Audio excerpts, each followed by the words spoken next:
नमस्कार, कुमाऊं क्रांति उजाला के सभी दर्शकों का स्वागत है। मैं हूं मयंक मनाली और आज मेरे साथ चर्चा में मौजूद हैं अतुल अग्रवाल जी। स्वागत है सर आपका। धन्यवाद। आप एडवोकेट हैं, कांग्रेस के समर्पित सिपाही हैं और मैं कहूं कि पुराने कांग्रेसी हैं।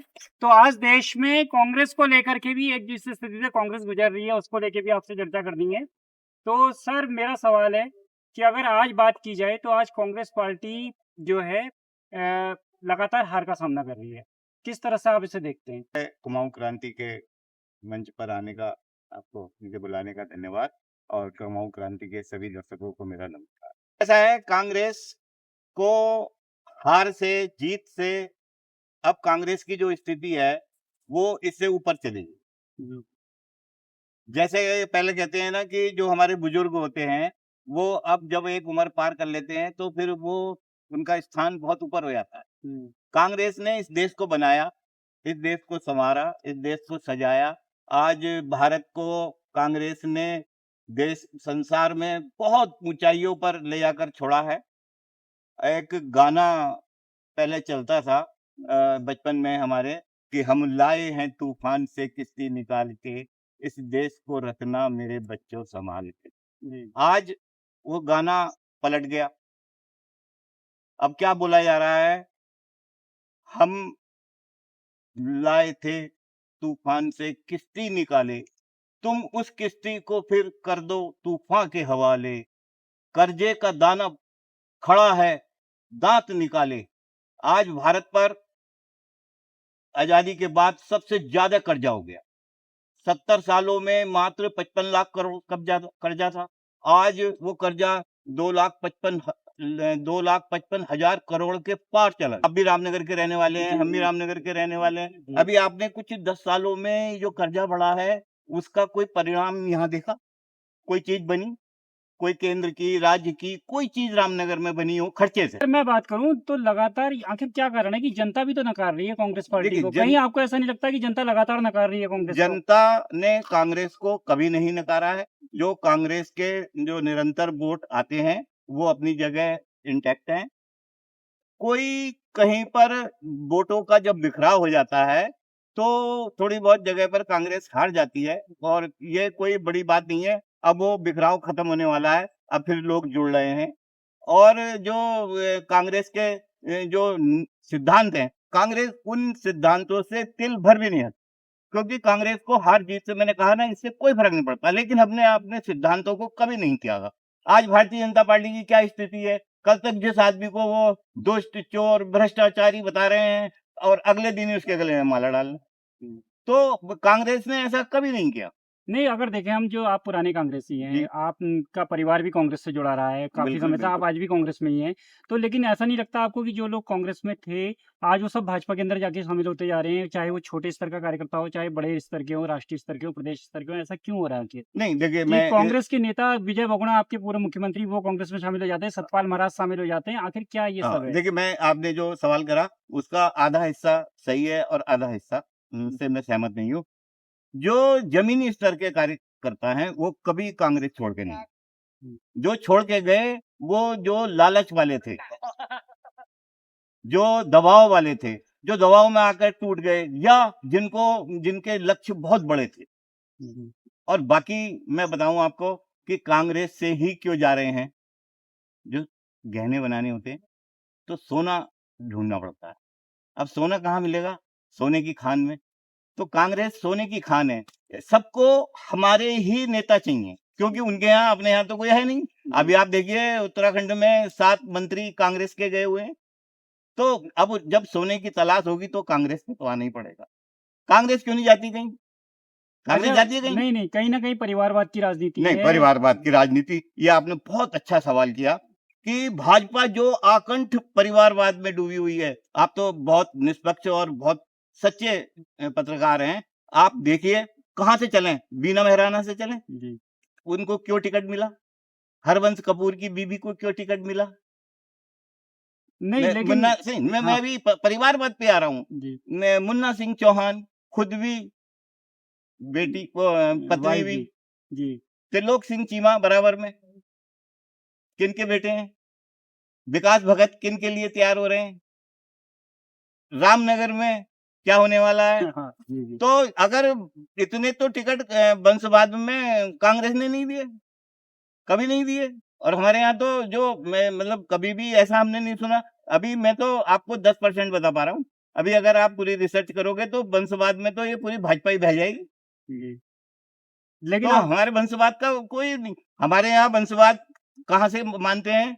नेहरू जी से। हुँ। इंदिरा गांधी तो उस समय कभी राष्ट्रीय नहीं, अध्यक्ष अगर बनी मैं नहीं। बात करूँ राहुल गांधी की, तो राहुल गांधी जो है आज मोदी जी की टक्कर में कहीं न कहीं कम ही साबित हो रहे हैं। जनता उन्हें नहीं, पसंद नहीं, नहीं नहीं। कर रही ना, है, ना, ये ना, ना। देखने में तो ना, आ ही ना, रहा ना, है। ना, ना।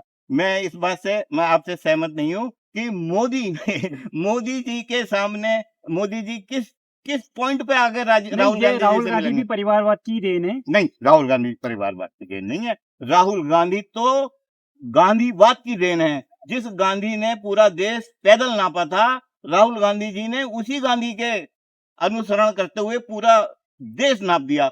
आप अगर इसमें अगर परिवारवाद होता तो ये राहुल गांधी जी कैसे इतना लंबा सफर तय कर पाते। और मुझे भी अपने ऊपर थोड़ा वो है कि मैं भी उस भारत जोड़ो यात्रा का 3 दिन का यात्री बना और मैं भी लगभग 100 किलोमीटर राहुल गांधी जी के साथ जम्मू के इलाके में मैं घूम के आया।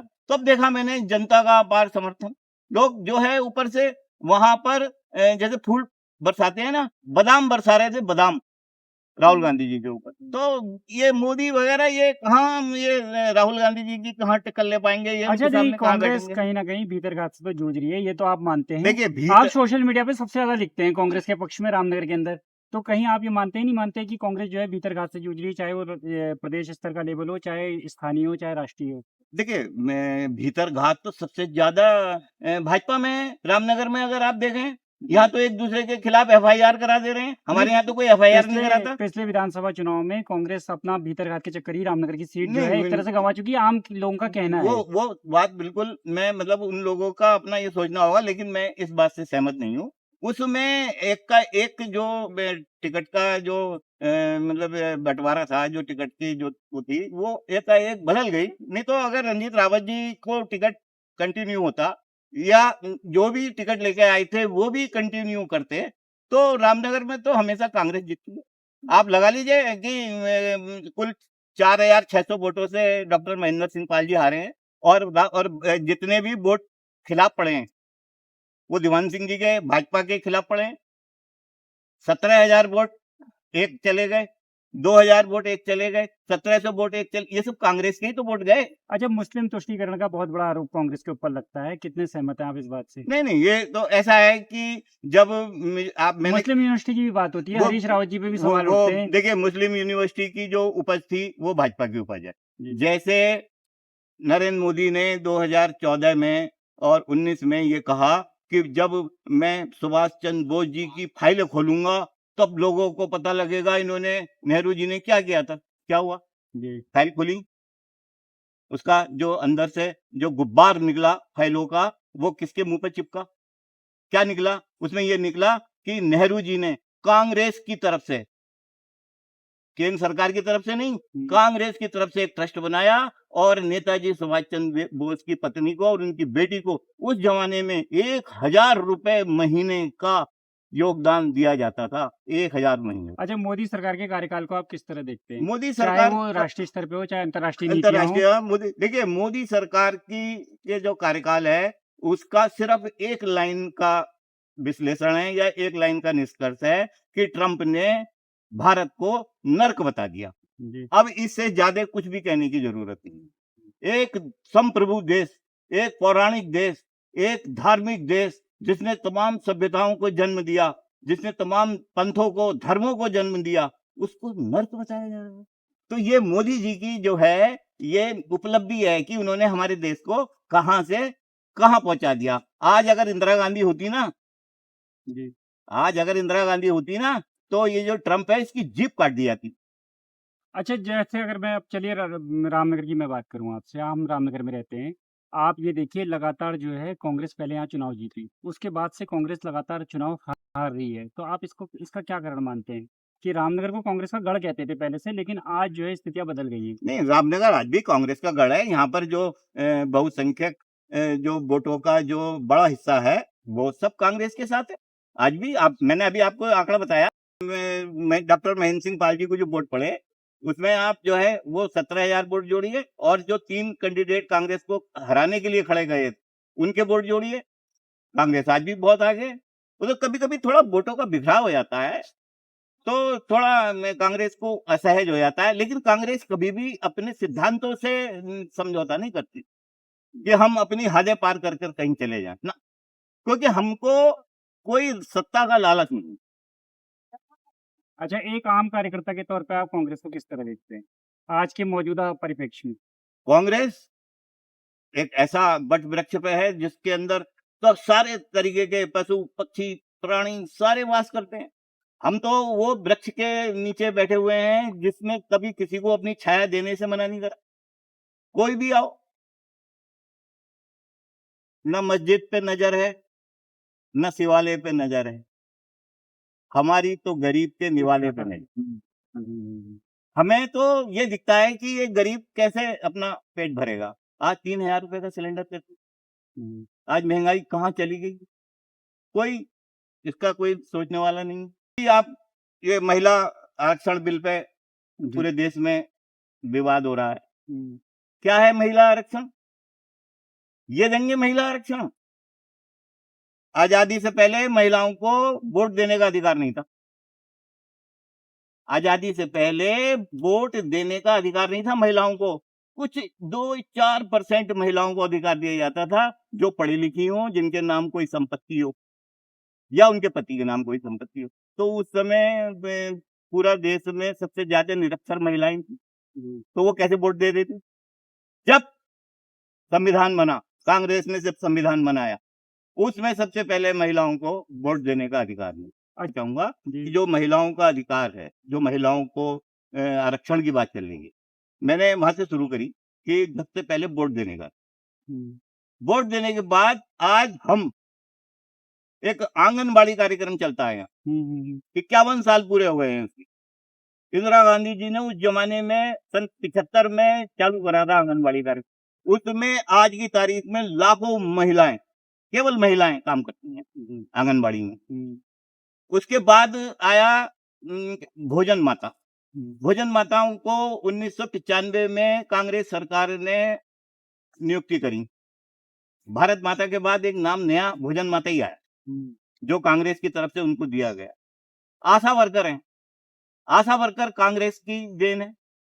ये इनको बिना किसी आरक्षण के इन महिलाओं को दिया गया। इसमें पुरुषों का काम ही नहीं है। अगर कोई चाहे आशा वर्कर बनना, पुरुष तो बन नहीं सकता। वहां तो आरक्षण का हमने कोई दरवाजा ही नहीं रखा, सारा का सारा महिलाओं के लिए।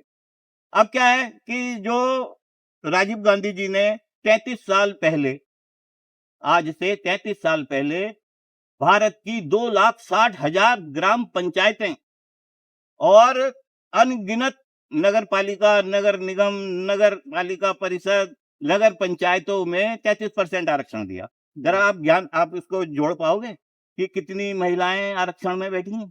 नहीं जोड़ पाएंगे हम। वो लाखों करोड़ों बैठेंगी।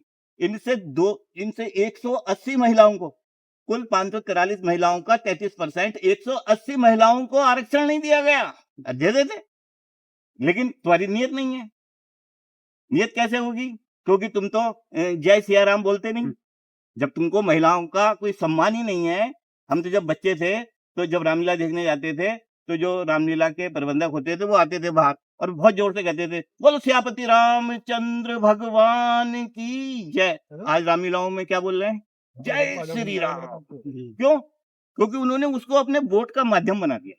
उन्हें महिलाओं का, जो हमारी जो जगत जननी माता है सीता, सबसे पहले उनका नाम लिया जाता था। गौरी शंकर, लक्ष्मी पार्वती, अभी लेते नहीं। इन्होंने जय श्री राम, जिससे कि बस हो जाए वोटों का काम। अच्छा, लेकिन भाजपा की लगातार जीत हो रही है, इसका क्या कारण देखिए, मानते हैं? भाजपा की जीत को आप ये ना माने कि वो कोई जीत हो रही है, वो तो झपटी हुई जीत है। जो आप झपट के ले रहे हैं वो जीत है। कहाँ पर अच्छी जीत है? आप बताओ मुझे। आप पूरे नॉर्थ ईस्ट में कहीं पे इनके 2 एमएलए होते हैं और सरकार इनकी बन जाती है। नहीं, 2 सांसद हुआ करते थे भाजपा के कभी, और आज जो है सत्ता भाजपा ने ले ली। इसे कहीं ना कहीं तो आप विजय मानते हैं? नहीं, ये विजय नहीं है। ये विजय नहीं है। विजय और ये कहीं ना कहीं कांग्रेस की हार तो है। कांग्रेस की हार हम तब मानेंगे जब कांग्रेस जो है 543 सीटों पे लड़ना छोड़, तो हम मानेंगे कि कांग्रेस हार गई, अब नहीं लड़ पाती। कांग्रेस तो पूरे 543 सीटों पे लड़ती है। वो कहाँ, हमारे कितने राज्यों में सरकार है, अभी कितने राज्यों में नहीं, हमारी लेकिन सरकार जैसे रहने वाली यूपी है। एक बड़ा राज्य था, वहाँ कभी कांग्रेस का बोलबाला था, आज यूपी से कांग्रेस गायब है, और भी ऐसे कई राज्य हैं, तब आप क्या समझते हैं इसको? देखिए ऐसा है कि यूपी का है या जहाँ भी है, वहाँ पर जो हमारे पार्टी में जैसे बहुत बड़े-बड़े जो हमारे ओहदेदार थे, उन्होंने जब स्प्लिट करा तो पार्टी थोड़ी वहाँ पर असहज हो गई। आज भी वहाँ पार्टी का मजबूत जनाधार है। जब हम इंडिया गठबंधन के साथ लड़ते हैं, अभी आपने देखा लोकसभा के चुनाव में कांग्रेस ने कितना अच्छा प्रदर्शन करा। बताइए आप कि अयोध्या से जहाँ इन्होंने उसको प्रयोगशाला बना दी अपने वोटों की राजनीति की, वहां से प्रभु राम ने इनको तड़ीपार कर दिया। तो वो इंडिया गठबंधन का ही तो काम था। तो वहां पर कांग्रेस और सपा सभी मिलकर लड़े, तो जीते। ऐसे यहाँ पे हम भी जीतेंगे। तो आगे कैसे लगता है आपको विजय मिलेगी आपको? जनता बिल्कुल तैयार है। जनता ने तो अपना जनादेश दे दिया। लगता है आपको सरकार के खिलाफ माहौल है? सरकार के खिलाफ माहौल है, और सबसे बड़ी बात तो यह है कि कांग्रेस की नीतियों के समर्थन में माहौल है। हम नेगेटिव से जीतने की बात नहीं कर रहे। आज लोगों को फिर कांग्रेस की नीतियां याद आ रही है ना। आज यूजीसी कौन लेके आया है, चलिए आप मुझे बताइए, क्या यूजीसी में कोई मतलब एक अच्छा प्रयोग है? आप एक पहले से ही मतलब प्री जुडिस, आप तो वकील हैं, एलएलबी हैं, तो आप जानते हो कि जब प्री जुडिस होकर कोई आप कानून बना रहे हो तो किसी को क्या लाभ मिलेगा। अभी यहाँ उत्तराखंड में यूसीसी लागू करा है इन्होंने। क्या है, वो 5 किताबों को इकट्ठा कर दिया, एक अक्षर वही का वही है। तो उसमें यूसीसी में क्या लेके आए हैं, लिव इन रिलेशनशिप, उसको कानून बना दिया। ये नैतिक कानून है। ये उत्तराखंड की जो हमारी धार्मिक और नैतिक मान्यताएं हैं, क्या उसके अनुरूप है? अच्छा, मेरा अंतिम सवाल है आपसे, रामनगर में क्या लगता है आपको कांग्रेस अगली बार किससे दावेदार बनाएगी और किसके नाम पे चुनाव लड़ेगी? देखिए, ये तो आप ये समझिए कि हम तो कार्यकर्ता लोग हैं। जी। हमें तो जिसका यहाँ पर टिकट आएगा, हमको तो उसका काम करना है। तो वही पार्टी के संगठन की जिम्मेदारी होती है। जिसको भी टिकट मिलेगा, जी। हमारा तो उसी को। अच्छा, नगर पालिका चुनाव में कांग्रेस ने यहाँ सिंबल तक नहीं दिया आपने किसी से, और पिछली बार जो है महेंद्र सिंह पाल जी नैनीताल से आके रामनगर में लड़े, तो क्या ये स्थितियां इस बार भी लागू रहेंगी या क्या कुछ नहीं देखिए, लगता है हम आपको? देखिए मैं इस विषय में तो मुझे कोई बोलने का ना हक है और ना मुझे इतनी कोई जानकारी है। जी। मैं तो आपको वो बात बता सकता हूँ जो चल रही हैं, जो होने वाली हैं। अभी जैसे आप ये लगाइए कि ये क्या जो भाजपा है, भाजपा से लोग क्यों अब हट रहे हैं? हम्म। भाजपा से लोग क्यों हट रहे हैं? तो सबसे मुख्य मुद्दा तो वही है कि भाजपा के जो कारनामे हैं, जो अंकिता भंडारी का कांड है, जो हाकम सिंह का कांड है, और सबसे बड़ा जो लूट कांड है, वो तो यहाँ का भू कानून है। कानून के नाम पर ऐसी लूट यहाँ पर शुरू करवाई है कि हरिद्वार और उधम सिंह नगर तो उस कानून से ही बाहर हैं, और बाकी सारी नगर पालिका, नगर निगम और नगर पंचायतें जो हैं, वो उनकी जमीनें भी भू कानून से बाहर हैं। और इतनी लंबी लिस्ट अभी बनी हुई है नगर जो हमारी ग्राम सभाएं हैं उनको नगर पालिका बनाने की, और नगर पालिकाओं की सीमाएं रोज बढ़ाई जा रही हैं। इंदौरी जी का एक शेर है कि जैसे आप कह रहे थे ना कि कांग्रेस की हालत के बारे में इस समय, तो उनका एक बहुत अच्छा शेर है ना, एक पूरी गजल है उनकी। अभी सलामत है सब्र मेरा, अभी लबालब भरा नहीं, वो मुर्दा समझ रहा है मुझको, उससे कह दो मरा नहीं। बिल्कुल। अभी सलामत है सब्र मेरा, अभी लबालब भरा नहीं है, वो मुर्दा समझ रहा है मुझको, उससे कह दो मरा नहीं। मिटा दूंगा मैं नस्ल तेरी तेरी, मिटा दूंगा मैं नस्ल तेरी, कह रहा है बहुत दिनों से। ये फितरत है उसकी, डरा रहा है, उससे कह दो डरा नहीं। ये जो भारत मुक्त, ये कांग्रेस मुक्त की बातें करते हैं ना, तो ये किसी दिवा स्वप्न में रहते हैं। इनको ये इस हकीकत से जरा दूर ही रहते हैं। एक मिर्जा गालिब का छोटा सा शेर है कि जो ये कहते हैं ना कि मतलब तुमने क्या किया? जब भी मिलते हो तो कहते हो तू क्या है? ये लोग जब भी कोई बात करते हैं तो कहते हैं कांग्रेस क्या है? जब भी मिलते हो तो कहते हो तू क्या है? ये अंदाज़े गुफ्तगू क्या है? ये अंदाज़े गुफ्तगू क्या है? रगों में दौड़ने फिरने के नहीं हम कायल, जो आँखों से न टपके वो लहू क्या है? हम कौन हैं? हम कौन हैं? हम बताएँ? हम गांधी सुभाष की विरासत के पहरेदार हैं। हम तिरंगे की आन बान शान के चौकीदार हैं। तुम क्या हो? तुम क्या हो? न तुमने गांधी का साथ दिया, न सुभाष का साथ दिया, न तिरंगे का सम्मान किया। जब लाठी गोली चल रही थी तुमने घर में विश्राम किया। कौन है आरएसएस? ये बताएं हमने। आप रामनगर के रहने वाले हो, उत्तराखंड के रहने वाले हो, आप अपने आसपास जरा 5 लोगों के, आरएसएस के लोगों के नाम ढूंढो कि जो आजादी की लड़ाई में जेल गए। एक का नाम नहीं मिलेगा। ये क्या है? ये केवल एक ऐसा माहौल बनाकर पैदा हुए हैं, ऐसा माहौल बना के जी रहे हैं कि जो केवल दूसरे की बुराई करके जी रहे हैं। इनके पास अपनी अच्छाई कोई नहीं है। जैसे ही इनसे पूछो तुमने क्या काम किया, तो ये कहेंगे वो नेहरू जी ने ऐसा कर दिया। अरे भाई तुम अपने काम बताओ। मैं आपसे यहाँ पे आपके चैनल से पूरे रामनगर के लोगों को एक चुनौती दे रहा हूँ कि वो 5 स्कूल सरकारी, 5 अस्पताल, 5 संस्थान, 5 पुल, 5 सड़कें ये दिखाएं कि जिसपे भारतीय जनता पार्टी का शिलान्यास का, उद्घाटन का नहीं, शिलान्यास का बोर्ड लगा हुआ। अभी अब हम बहुत जल्दी एक कार्यक्रम शुरू करने वाले हैं कांग्रेस की तरफ से। हम जितने भी कांग्रेस के किए हुए काम हैं उनके करने वालों का, शिलान्यास करने वालों का, उनके वहां पर एक फ्लेक्स लगाएंगे। अब हम बहुत अच्छी जगह पर बैठे हैं। ये बैराज है। ये बैराज 1972 में पंडित नारायण दत्त तिवारी जी ने इसका शिलान्यास करा और 1974 के 6ठे महीने में इसका उद्घाटन हुआ।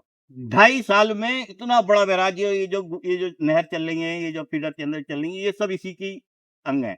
और ये भाजपा ने ये कोसी का पुल बनाया अधूरा, ये 12 साल में। बीच में कांग्रेस की सरकार भी नहीं रही, तो अब खंडूरी जी उसकी घोषणा कर गए, लेकिन कांग्रेस की नहीं सरकार तो हाँ, देखिए ये भी भाजपा का प्रोपेगेंडा है कि कांग्रेस ने क्या करा उस पुल के लिए। जी।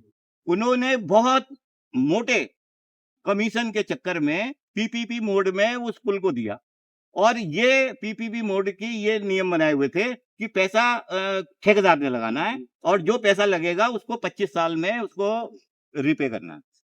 तो जब पैसा ठेकेदार ने लगाना है तो उसमें कोई भी सरकार कैसे पैसा लगाती? कांग्रेस उसमें क्या कर सकती थी? अब जब तुमने एक ठेकेदार से कमीशन खाकर एक प्रपोजल बना लिया तो उसमें कोई भी पार्टी क्या करती? अब क्या हुआ, जब इनकी सरकार आई तो इन्होंने जो है नियम विरुद्ध जाकर उसको कुछ पैसे दिए पूरा करने के लिए। उन्हें पूरा कर दिया, उन्हें आज मोटा माल कमा रहा। तो ये हम तो ऐसा है ना, कांग्रेस की सिर्फ एक कमी रही कि उसने कभी प्रोपोगंडा, प्रचार, विज्ञापन पे कभी जोर नहीं दिया। तो मेरे साथ जो है आज से अतुल अग्रवाल जी, एडवोकेट हैं आप, और इस चर्चा के क्रम को आगे भी जारी रखेंगे। धन्यवाद आपका। नमस्कार।